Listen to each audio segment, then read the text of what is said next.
July 29, 1958, the 34th President of the United States, Dwight D. Eisenhower, founded NASA to beat the Soviet Union in the space race between the US and Russia.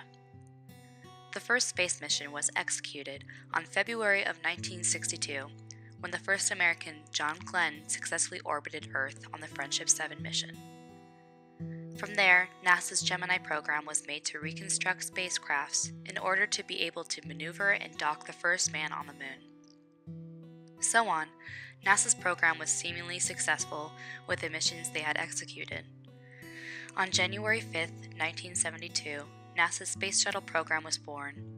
It was the fourth human spaceflight program, which transported crew and cargo to Earth's orbit from 1981 to 2011. The 25th mission of the Space Shuttle program was a historical moment for the U.S. The first ever civilian would be on their way to Earth's orbit. Her name was Christa McAuliffe, a teacher from New Hampshire who was inspired to make learning more interesting for students. Christa McAuliffe and the 6 other crew members would train and prepare for months in 1985. Whilst the crew of astronauts were training, NASA had other issues in mind. The space program's shuttle was the first ever shuttle that would launch into space, but be able to glide down like a plane onto a runway. NASA originally planned to launch 60 shuttles per year into space, but quickly realized that this was a huge issue. The craft was made of reusable parts, so quickly reassembling the craft's pieces back together in a short amount of time, while also making it safe, was harder than thought to be. With the success of the first shuttle launch, Columbia, NASA routinely would have to be able to technically put parts together as fast as they could. So to make the process go a little faster, NASA hired private contractors and mechanically fix the shuttle and used NASA engineers to observe the data about the shuttles. In a short amount of time, NASA discovered that the O-rings on the joint rocket boosters weren't behaving accordingly to the cold temperature launches. The O-rings are sealants that keep the gases from seeping out of the rocket boosters. NASA saw this risk and experimented with it to only do another couple launches. Some of those launches would have not had any issue with the O-rings, but some of the others would. NASA then decided to waive its governing rights on O-rings so that it would be able to make it acceptable to launch the spacecraft without stalling its program to redesign its equipment. One of NASA's private contractors, Alan J. McDonald Company, Morton Thiokol, looked into the solid joint rocket boosters. The night before the Challenger's launch, he got a call in Utah from one of its company's managers. The call was concerning that Florida had a record-breaking freeze overnight, getting down to 18 degrees the night before the launch. Alan J. McDonald said, "I'm really worried about those O-rings operating in those types of temperatures." That same night, Morton Thiokol and NASA called for an emergency teleconference to discuss an analysis of temperature data to make sure that a good temperature could be agreed upon to launch the shuttle at. NASA's project manager, Larry Malloy, was very unhappy with what Morton Thiokol suggested. They suggested that NASA launch when it's 54 degrees outside. Through that, Alan McDonald was startled by NASA's reaction, to which then he replied, "I wouldn't want to be the guy that had to appear at the board of inquiry if this thing blows."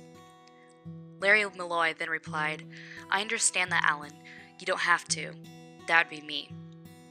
Morton Thiokol engineers couldn't agree upon the data, so they left it up to the managers to decide if it was safe to launch, which they all agreed to do. January 28, 1986, the day the Challenger would launch into orbit with the first ever American citizen. The whole nation was watching on live television. Back in New Hampshire, Christa McAuliffe's school was watches proudly. It froze completely overnight, so NASA agreed upon delaying a few hours to let the outside temperature warm up.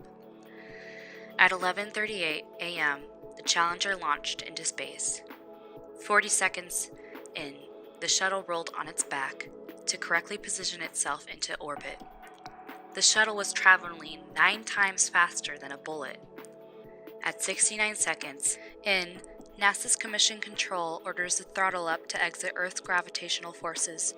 At 73 seconds, the Challenger had exploded. In horror, Mission Control was stunned.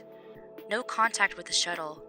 Processing what had happened, the whole thing just blew up into a fireball. Shrapnel fell to the Atlantic.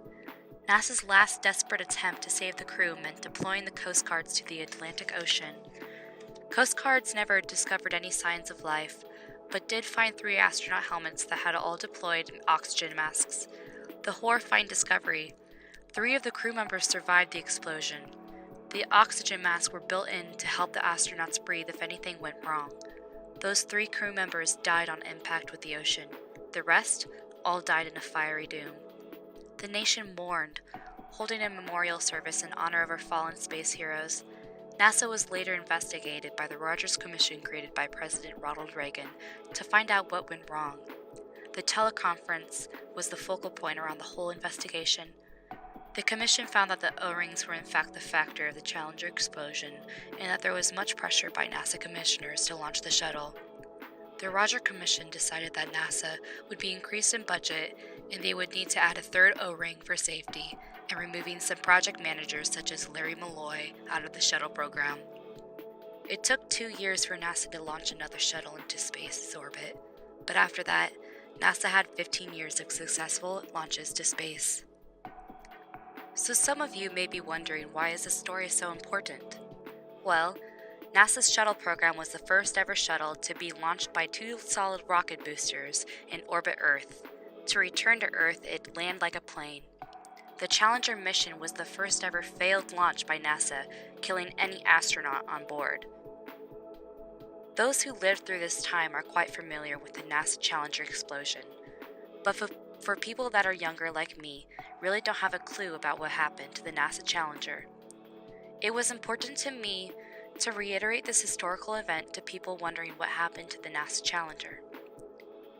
Thank you guys for listening, and I really hope you guys learned something a little new.